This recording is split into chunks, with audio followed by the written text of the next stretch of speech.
해밍웨이의 소설 이 노인과 바다를 대부분 다 읽어보셨을 겁니다. 저도 초등학교 3학년 때인가 읽었는데 재미가 하나도 없었습니다. 혹시 여러분께서는 이 노인의 이야기가 우리의 인생과 닮았다라고 생각해 보지는 않습니까? 이 산티아고라는 노인은요, 쿠바 해변에서 작은 조각배로 고기를 잡으면서 살아가는 늙고 가난한 어부입니다. 이 노인에게는 이 소년 마놀린과 함께 배를 타고 나가서 고기를 잡는 것이 그의 유일한 즐거움이었죠. 하지만 어찌된 일인지 무려 이 84일 동안이나 고기가 한 마리도 잡히지 않는 겁니다. 동네 사람들은 수군거리기 시작했습니다. 이제 산티아고는 살라오, 완전히 몰락했다는 겁니다. 소년 마놀린의 부모님마저도 마놀린과 그 소년을 다른 배의 조수로 보내버리는 그런 상황이었죠. 그날도 산티아고는 홀로 배를 몰고 먼 바다로 나갔습니다. 그리고 그날 드디어 그의 낚싯대에 정말 거대한 물고기 한 마리가 걸려들었습니다. 청새치로 알려져 있죠. 이 물고기가 얼마나 컸던지 무려 3일 동안이나 사투를 벌인 후에야 노인은 겨우 이 물고기를 낚아서 배에 묻고 집으로 향할 수 있게 되었습니다. 그런데 이 물고기의 피냄새를 맡고 상어떼들이 달려들기 시작한 겁니다. 노인은 다시 한번 상어떼와 목숨을 건 사투를 벌입니다. 정말 가까스로 항구에 닿았지만 그가 그토록 힘들게 잡았던 그 큰 물고기가 어떻게 됐습니까? 상어한테 다 물어뜯겨가지고 뼈만 앙상하게 남아 있었지 않습니까?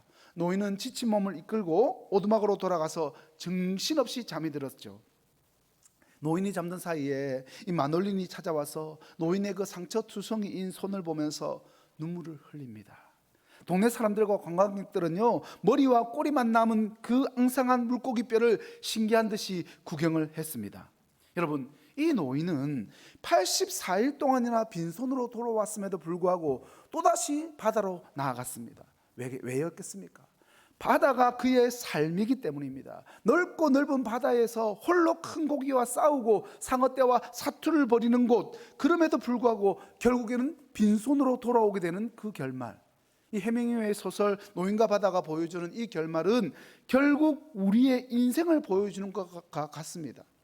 길고 긴 인생길을 홀로 걸어갈 때 수많은 어려움들을 만나게 되고 그들과 싸우고 사투를 벌이지만 결국 우리 손에 남는 것은요, 앙상한 뼈처럼 허무한 결말일 것이도 모릅니다. 이것이 바로 우리의 인생일지도 모른다는 겁니다. 이 노인과 바다에서 최고의 구절로 손꼽히는 문장이 있죠. 노인이 물고기와 사투를 벌이면서 하는 말입니다. 화면 한번 보여주세요. 예. 영어라서 안 읽고 넘어갈게요. 자, 인간은 파괴될 수는 있어도 패배하지는 않는다. 이 구절을 근거로 일반적으로 소설 노인과 바다는 인간의 그 불굴의 의지, 승패를 초월하는 인간의 존엄성을 보여준다라고 해석을 합니다. 하지만 저는 오늘 조금 다른 시각으로 이 소설을 보고 싶습니다. 해밍웨이가 여러분 마지막에 어떻게 죽었습니까? 작가 해밍웨이가 자살로 인생을 마감했죠. 인간의 불굴의 의지, 인간의 존엄성을 이야기했던 사람이 스스로 목숨을 끊었다? 그것도 너무 역설적이지 않습니까? 그래서 저는 이 노인과 바다를 통해서 해밍웨이가 진정으로 하고 싶었던 말은 노인이 거대한 물고기를 배에 묶으면서 했던 다음 생각이라는 주장에 더 동의를 합니다. 이런 이야기가 있죠. 물고기가 나를 데리고 가는 것일까? 아니면 내가 물고기를 데리고 가는 것일까?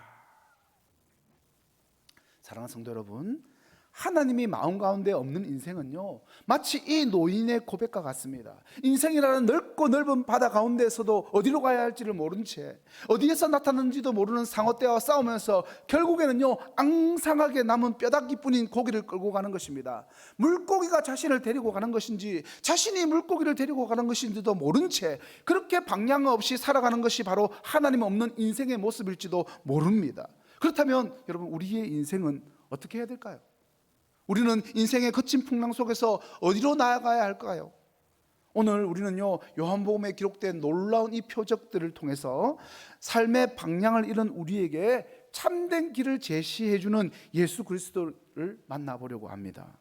어떤 학자들은 오늘 나오는 본문의 이야기를 요한복음의 7가지 표적에 포함시키지 않으려고 합니다. 그렇지만 이 사건 역시 오병이어 사건 못지않게 우리에게 중요한 메시지를 전해주고 있습니다. 주님께서 무리를 걸으신 것은 분명히 특별한 의미가 담긴 표적이라는 겁니다. 여러분, 흔히들 이 표적을 보면서 예수님과 함께 하면 우리도 무리를 걸을 수 있다라는 그런 생각을 하게 됩니다. 마치 믿음이 맞는 카드처럼 만들어서 믿음을 믿기만 하면 모든 것이 다 된다라고 생각하는 거죠. 그런데 여러분, 이런 생각은 성경에서 가르치는 참된 믿음이 아니라 그저 맹목적으로 믿으라고 강요하는 맹신에 가까운 믿음으로 전락해버릴 수가 있습니다. 만약에 우리가 무리를 걷지 못하는 이유가 기도를 하지 않아서, 기도를 적게 해서, 그리고 무리를 걷는 것이 믿음의 척도라면 저와 여러분은 기도와 믿음의 실패자가 될 수밖에 없는 겁니다. 여러분 중에 무리를 걸으신 분이 있습니까? 기도를 안 하셔서 그런 거예요. 에이, 무리를 못 걸으시죠? 믿음이 적어서 그런 겁니다 라고 말하면 안 된다는 겁니다. 그렇다면 이 표적을 제대로 알려면 여러분, 우리는 무엇을 살펴봐야 될까요? 어떻게 이 표적을 이해해야 될까요? 첫 번째하고 두 번째 바로 보여주시면 됩니다. 첫 번째, 여러분, 이 사건이 오병이어 기적 바로 뒤에 일어났던 점을 우리는 또 살펴봐야 되고, 겉으로는 육신의 문제 같지만 실제로는요, 이 영혼의 문제, 영적인 문제를 다루고 있다는 점을 우리는 살펴볼 수 있어야 합니다. 제가 지난주에 성경을 어떻게 연구해야 되느냐 할 때 앞뒤 문맥을 보고 상황을 보고 시대 상황을 보라고 이야기했지 않습니까? 그리고 신학적인 통찰력을 가지라 했는데, 오늘 이런 본문을 해석할 때가 그게 필요한 겁니다. 앞뒤 문맥을 보고 또 신학적 통찰도 하면서, 그리고 시대적 상황도 같이 봐야 되는 겁니다. 자, 여러분, 단순히 떡을 배불리 먹는 것만 본다면 진정으로 중요한 의미를 놓치게 되는 것이 오병이어 기적이지 않습니까? 마찬가지죠. 여러분, 표적은요, 겉으로만 보면은 육신적인 이야기 같지만 그 속뜻은 영적인 의미를 담고 있습니다. 포도주를 만드시고 왕의 신하 아들을 낳게 하시고 38년 된 병자를 고치시고 오병이어 기적을 일으키시고 무리를 걸으시고 소경을 눈뜨게 하시고 죽은 나사로를 살리신 것, 이 모든 것들을 겉으로만 보면은 육신의 이야기처럼 보이지 않습니까? 그렇지만 진정한 의미는 영적인 것에 있습니다. 물론 떡을 먹었다는 이 점에서 육신적인 것처럼 느껴질 수 있지만 진정으로 중요한 것은 영적인 의미입니다. 무리를 걸으신 것 역시 마찬가지인 거죠. 자, 이제 이 사건 당시의 그 상황 속으로 좀 더 자세히 들어가 보도록 하겠습니다. 여러분, 이 사건이 지금 어디에서 일어났습니까? 갈릴리 바다, 그죠? 갈릴리 호수인데 너무 넓어가지고 바다라고 표현을 했는데, 제자들 중에는요, 유독 어부 출신들이 많았어요. 평생 갈릴리 바다에서 고기를 잡던 사람들이었죠. 그들에게는요, 마치 자기 집 앞마당과 같은 곳이 바로 그 장소입니다. 너무나도 익숙한 곳이었고, 또 웬만한 상황은 다 알고 능숙하게 대처할 수 있다고 생각을 했을 것입니다. 그런데 그렇게 잘 아는 곳임에도 불구하고, 능숙한 어부들임에도 불구하고 자신들의 힘으로는 어쩔 수 없는 상황에 처하게 된 것입니다. 시간은 이미 밤이었고 성경 기록에 따르면 새벽 3시쯤 되었을 것이라고 봅니다. 마태복음에는요, 바람 때문에 파도가 쳐서 몹시 배가 흔들렸다라고 이야기하고, 마가복음에는 제자들이 노를 젓느라 몹시 힘들어했다라고 기록하고 있습니다. 정말 꼼짝없이 거대한 폭풍 속에 갇힌 그런 상황인 거죠. 바로 그때 주님께서 물 위를 걸어서 제자들에게 나타나신 겁니다. 여러분, 우리 인생도 이와 같습니다. 익숙하고 평안했던 일상이 갑자기 예상치 못한 폭풍우가 몰아칠 수 있다는 겁니다. 사업의 실패와 건강의 악화와 사랑하는 사람들과의 이별과 예측 불가능한 고난의 파도는요, 언제든지 우리를 덮칠 수가 있습니다. 칠흑 같은 어둠 속에서 길을 잃고 헤매는 이 제자들처럼 우리도 절망과 좌절 속에 휩싸여서 삶의 방향을 잃어버릴 수가 있습니다. 하지만 바로 그 어둠 속에서, 절망의 그 심연 속에서 한 줄기 빛처럼 우리를 비추는 것이 있습니다. 바로 우리를 꿰뚫어 보시는 주님의 시선입니다. 주님은 우리의 고통과 우리의 눈물과 우리의 신음소리를 모두 듣고 계십니다. 우리의 연약함을 아시고 우리의 아픔을 함께 아파하시면서 우리를 향해서 끊임없이 손을 내미는 분이십니다. 여러분, 어둠 속에서 무리를 걸어오시는 그 주님의 형상을 보고 제자들은 유령인 줄 알았지 않습니까? 무리를 누군가 걸어오니까 유령이라고 생각했겠죠. 당연히 극심한 공포에 휩싸였습니다. 삶의 폭풍우 속에서도 우리는요, 종종 극심한 두려움이라는 유령에 사로잡히게 됩니다. 미래에 대한 불안과 실패에 대한 공포와 고독에 대한 두려움과, 하지만 바로 그때 주님은 우리에게 분명하고 따뜻한 음성으로 말씀하십니다. 내니 두려워하지 마라. 이 음성은요, 폭풍 속에서 길을 잃은 우리 영혼의 나침판과도 같은 말씀입니다. 두려움의 유령을 쫓아내고 평안과 용기를 불어넣는 생명의 선포입니다. 주님은 폭풍을 잠잠케 하시는 분이시며 동시에 폭풍 속에서 우리와 함께 하시는 임마누엘 하나님이십니다. 여러분, 이처럼 갈릴리 바다의 폭풍은요, 주님 없이는 해결할 수 없는 삶의 위기를 상징합니다. 이 삶의 위기 가운데 제자들과 우리는 무엇을 해야 할까요? 어떻게 해야 될까요? 첫 번째, 오늘 이야기는요, 오병이어 기적과 동일한 교훈을 우리에게 가르쳐주고 있습니다. 제자들이 깨달아야 했던 첫 번째 교훈은요, 바로 자기 힘으로는 아무것도 할 수 없고 주님 없이는 아무것도 안 된다는 그 사실입니다.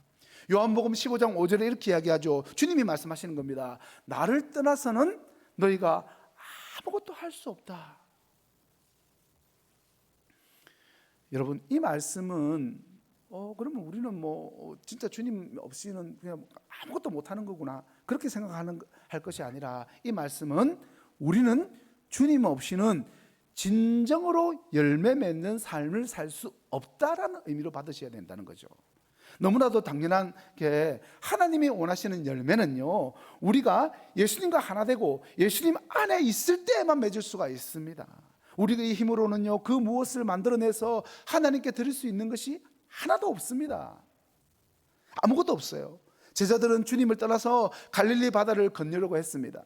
밤이었지만 평소 같으면 문제될 것이 없던 일이었죠. 하지만 익숙한 방식으로는 불가능했습니다. 왜냐하면 지금 그들이 하는 일은 고기를 잡는 일이 아니라 주님을 따르고 주님의 일을 하는 것이었기 때문입니다. 예전의 경험이나 익숙함으로는 감당할 수 없는 일이었습니다. 우리도 예수님을 믿을 때 마찬가지입니다. 물론 세상에서 쌓았던 경험이나 지식이나 익숙함들을 하나님께서는 사용하실 수도 있습니다. 사용하시는 분이시죠. 하지만 하나님이 아닌 자기 경험만 믿고 나아간다면 분명히 실패를 맛볼 수밖에 없습니다. 예수님을 믿는 삶은요, 전혀 다른 차원이라는 것을 뼈저리게 깨닫게 될 것입니다. 여러분, 이 사실이 정말 중요합니다. 만약에 우리가 눈에 보이는 세상적인 성공만을 쫓아간다면 그렇게 살아갈 수는 있을 겁니다. 그렇게 살아갈 수 있어요. 어쩌면 겉보기에는 아무런 문제도 없어 보이고 잘 사는 것처럼 보일 수도 있습니다. 하지만 참된 성도라면, 여기 방점을 찍어야 돼도 참된 성도라면 세상적인 것만을 쫓아가서는 안 됩니다. 여러분, 예수님을 믿는 순간 일하는 목적, 돈 버는 이유, 삶의 방식, 모든 것이 180도 바뀌어야 하지 않겠습니까? 만약에 어떤 변화도 없고 예수님을 믿고도 여전히 예전과 똑같은 그런 목표를 살아가고 있다면 진심으로 심각하게 한번 생각해 봐야 됩니다. 내가 정말로 주님을 만났는가? 주님께서 정말 나를 아시는가? 내가 진정으로 거듭난 사람인가? 주님을 떠난 사람은 단 한 길밖에 없습니다. 오직 세상적인 성공만을 쫓아 허둥지둥 살아가는 것입니다. 사랑하는 성도 여러분, 저와 여러분은요, 그렇게 살다가 죽으라고 부름받은 것이 아닙니다. 예수님을 믿고 나서 달라져야 하는 것은요, 바로 늘 주님을 의지하면서 살아가는 것입니다. 이제는요, 실력, 경험, 익숙함, 이 모든 것들을 다 내려놓아야 합니다. 예전에는 그런 것들을 믿고 살아갔지만 이제는 아닙니다, 여러분. 제자들이 배를 타고 갈릴리 바다를 떠날 때 마음속에는 예전의 어부 시절의 자신감이 가득했을 것입니다. 전에는 그렇게 해서 잘 해왔기 때문입니다. 하지만 이제는 다릅니다. 이제 그들이 주님과 함께 있다는 것이 무슨 뜻인지 배워야 합니다. 무리를 걸으신 표적이 주는 첫 번째 교훈입니다. 그리스도인은요, 배, 실력, 경험이 아니라 주님만을 의지하면서 살아가야 한다는 것, 그것입니다. 다른 방법은 없습니다, 여러분. 요한복음에는 생략되어 있지만 마태복음, 마가복음에 나오는 유명한 이야기가 있죠. 이어지는 이야기가 있습니다. 바로 베드로가 무리를 걸었던 사건입니다. 배에 가까이 오시는 분을 보고 이미 잔뜩 겁을 먹은 제자들이 이제 앞에서 말씀드렸죠. 유령인 줄 알았다고, 그죠? 그런데 주님께서 나니까 안심해라 라고 하시니까 그제서야 기뻐하면서 주님을 맞아들였다고 했지 않습니까? 바로 그때 베드로가 주님께 이렇게 말하죠. 주님, 정말로 주님이시라면 저도 무리를 걸어오라고 저에게 명령해 주십시오. 주님께서 오너라 하시니까 베드로가 배에서 뛰어내려가지고 정말로 무리를 걸어서 예수님께로 나아갔습니다. 하지만 갑자기 이제 바람이 확 부니까, 세게 부는 것을 보고 겁이 덜컥 나가지고 그대로 그냥 물에 빠져버리는, 그래서 주님께서 손을 내밀어서 건져주시는 그런 장면이죠. 그렇게 해서 말씀하시면서 이렇게 말씀하셨지 않습니까? 믿음이 적은 자여, 왜 의심하였느냐. 우리는 이 베드로 사건을 보면서 나도 베드로처럼 무리를 걷고 싶다, 이런 마음을 가지게도 됩니다. 그러니까 믿음만 있으면 불가능은 없다, 이런 생각을 갖기도 합니다. 하지만 여기서 정말 조심해야 할 함정이 있죠. 바로 베드로의 요구가 얄팍한 믿음에서 비롯된 욕심일 수 있다는 겁니다.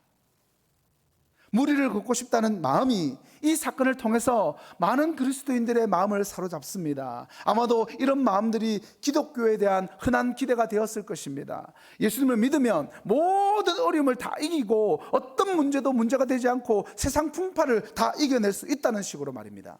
그런데 여러분, 그래서 이 기대 때문에 기도의 내용을 가만히 보면 온통 승리주의로 가득 찬 내용을 볼 수가 있게 됩니다. 덮어놓고 그냥 생떼를 쓰는 겁니다. 무리를 걷게 해 주시옵소서, 세상 이길 능력을 주시옵소서. 여러분, 오해하지 마십시오. 이런 기도가 무조건 잘못됐다고 말씀드리는 게 아닙니다. 여러분, 무조건 잘못됐다라고 단정 지을 수는 없어요. 그렇지만 그런 기도를 드리는 그 사람의 진정한 그 마음의 의도를 살펴봐야 한다는 겁니다. 이런 기도를 하는 진정한 마음의 의도, 마음속 깊은 곳을 들여다보니까 마치 무리를 걷듯이 세상을 쉽게 이겨내고 싶어하는 자신 스스로의 욕망이 자리를 잡고 있더라는 겁니다. 하지만 하나님께서는요, 우리가 이 세상에서 주님을 믿고 살아가지만 무리를 걷도록 우리의 인생을 계획하지 않으셨습니다. 그럴 가능성이 훨씬 더 높습니다. 여러분, 신앙은요, 무리를 걷는 능력을 발휘하는 것이 결코 아닙니다. 베드로가 했던 요구는 겉으로는 믿음이 좋은 것처럼 보이지만 결국 실패로 끝났다는 사실을 여러분 기억하십시오. 많은 성도들이 믿음이라는 이름으로 행하는 터무니없는 이 요구들을 겉으로만 보이는 이 본문을 통해서 정당화하려고 그렇게 시도를 합니다. 성경은 파도치는 바다 같은 인생에서 홀로 휘파람 불면서 유유자적하면서 무리를 걷는 사람을 결코 믿음이 좋은 사람이라고 말씀하지 않습니다. 신앙은 우리를 슈퍼맨으로 만들어주는 것이 아니라는 거죠. 이런 욕심으로 기도하는 것은요, 아직도 우리의 관심이 영적인 것보다 육신적인 것에 더 머물러 있다는 사실을 단적으로 보여줄 뿐인 겁니다. 이래서 이어서 이 두 번째 표적이 있습니다. 이 표적이 주는 두 번째 교훈이 있습니다. 바로 우리가 집중해야 할 싸움은요, 육신의 싸움이 아니라 영적인 싸움이라는 겁니다. 우리에게 주는 교훈이죠. 우리는 종종 눈앞에 닥친 현실적인 문제, 즉 육신의 이 싸움에만 매몰되어서 그 배후에 도사리고 있는 보이지 않는 영적 전쟁을 간과합니다. 에베소서 6장 12절 말씀에 분명히 경고하고 있죠. 같이 읽겠습니다. 시작. 우리의 씨름은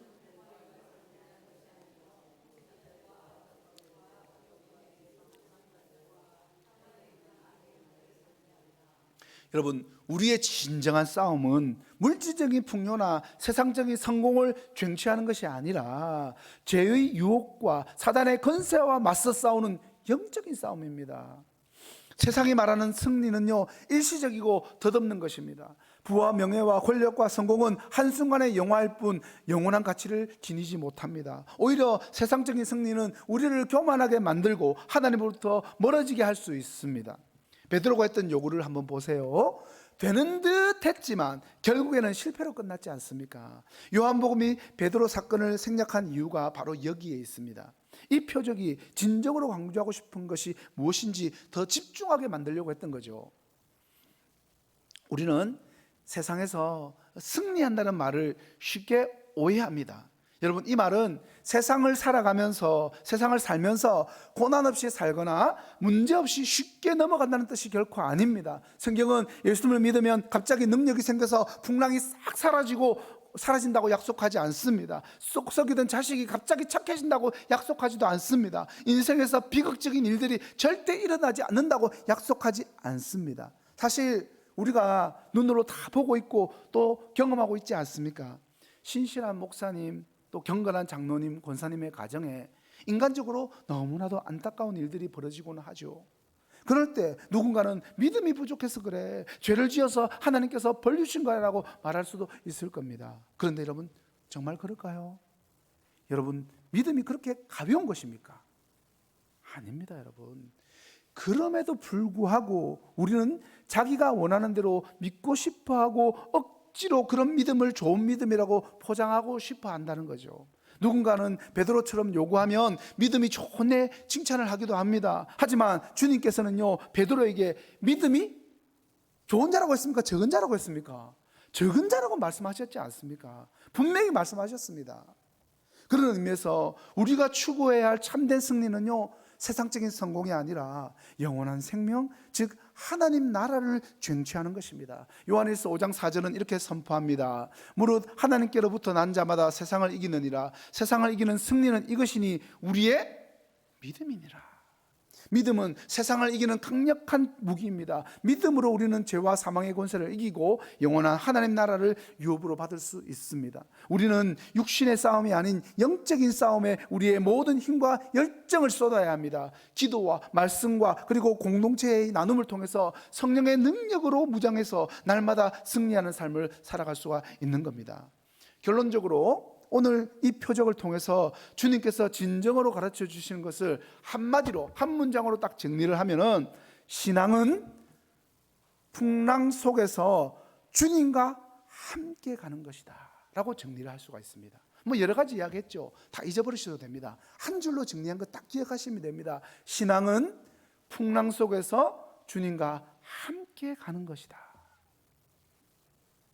아무리 익숙하고 자신 있는 삶이라도 예수님을 믿고 나면요, 인생의 목적과 방향이 완전히 달라지기 때문에 예전 방식으로는 살 수가 없다는 것입니다. 내 힘으로 되는 것은 육신적인 것뿐입니다. 그것도 제대로 안 될 때가 많죠. 진정한 믿음을 가진 사람은요, 내 힘으로는 안 되는구나를, 이런 사실을 인정하게 됩니다. 그래서 주님을 내 삶의 배에 모셔드리는 기쁨을 알게 되는 것입니다. 여러분 기억하십시오. 신앙은요, 풍랑이 싹 없어지는 것이 아니라 풍랑치는 바다 위에서 주님과 함께 항해하는 것이 신앙이다. 진정으로 중요한 열쇠는 우리의 익숙함과 내 실력과 내 지식과 내 경험과 이 모든 것들이 아니라 바로 주님, 그분이십니다. 말씀을 마무리하겠습니다. 사랑하는 성도 여러분, 오늘 우리는 쿠바의 늙은 어부 산티아고의 이야기를 시작으로 예수님께서 무리를 그르신 놀라운 표적을 통해서 함께 묵상 말씀을 나눴습니다. 앙상한 물고기 뼈만 남은 채 허망하게 오두막으로 돌아왔던 이 노인의 모습은요, 어쩌면 하나님 없는 인생의 슬픈 자화상을 보여주는 듯합니다. 방향 없이 넓은 바다를 표류하면서 끊임없이 몰려오는 상어떼와 싸우고 결국 빈손으로 돌아오는 고독하고 힘겨운 여정, 그것이 바로 주님 없이 살아가는 인생의 참모습일지도 모릅니다. 하지만 사랑하는 성도 여러분, 우리는요, 이 산티아고 노인처럼 앙상한 뼈만 남은 허무한 인생을 살아가도록 부름받은 것이 결코 아닙니다. 오늘 요한복음의 표적은 저희에게 전혀 다른 결말을 약속하고 있죠. 제자들이 밤새도록 사투를 벌였지만 고작 심리 몇 킬로밖에 나아가지 못했던 그 절망적인 상황, 그러나 주님께서 배에 오르시자 놀랍게도 배가 어떻게 됩니까? 곧바로 목적지에 도착했다고 말씀하고 있습니다. 배는 곧 저희가 가려던 땅에 이르렀더라. 이것이 바로 예수 그리스도께서 저와 여러분에게 주시는 약속입니다. 인생의 거친 바다에서 길을 잃고 헤맬 때, 상상할 수 없는 풍랑과 상어떼 같은 고난이 닥쳐올 때에도 여러분 두려워하지 마십시오. 염려하지도 마십시오. 여러분의 인생이라는 배에 예수 그리스도를 선장으로 모셔드리십시오. 주님께서는요, 폭풍을 잔잔하게 잠재우실 능력이 있으시며 우리를 안전하게 소망의 항구 천국으로 인도하실 사랑과 지혜가 충만하신 분이십니다. 더 이상 방향 없이 표류하는 인생을 살지 마십시오. 더 이상 앙상한 뼈다귀만 움켜쥔 채 허무하게 끝나버리는 인생 살지 마십시오. 예수 그리스도께서 우리의 삶의 방향을 정해주시고 인생의 풍랑 속에서 안전한 항해를 보장해 주실 것입니다.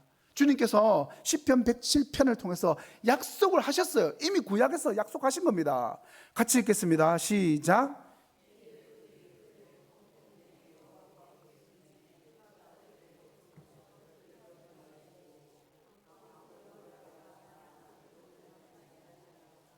그들이 평안함으로 말미암아 여호와께서 그들이 바라는 항구로 인도하시는도다. 여러분, 놀랍게도 시편에 오늘 이야기가 다 기록되어 있습니다. 사랑하는 성도 여러분,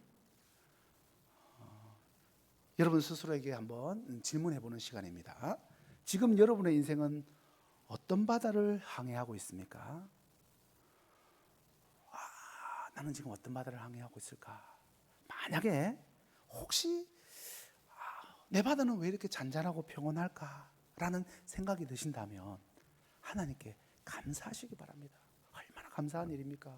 그런데 고독과 절망의 심해를 헤매고 계시는 분이 있지는 않습니까? 끊임없이 몰아치는 세상 풍파에 지쳐 쓰러져 가고 계십니까? 그것도 아니면 여전히 여러분 자신의 힘과 능력과 경험과 지식 그거 붙잡고 세상 속에서 사투를 벌이고 계십니까?